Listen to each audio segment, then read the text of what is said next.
Hello everyone, welcome back to the channel. In this video, I'm going to walk you through an easy step-by-step guide on how to set up just-in-time webinar in EverWebinar. So before we get started, make sure you subscribe to the channel because it actually helps me out. So here's a simple workaround for that.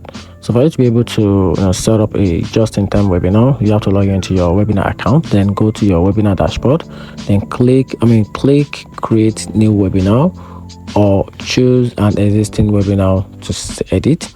So in the setup menu, look for schedule or webinar schedule settings, then enable the just-in-time webinar option, then choose how often you want the webinar to appear, for example every 15 minutes, 30 minutes, or hourly, and set additional rules like time zone, cutoff times, or availability windows, and save the settings. Now visitors will always see an upcoming webinar starting just in time when they land on your registration page, and that's how you can easily set up just-in-time webinars in EverWebinar. Hope I found the video helpful. Turn on the notification button and subscribe for more guide.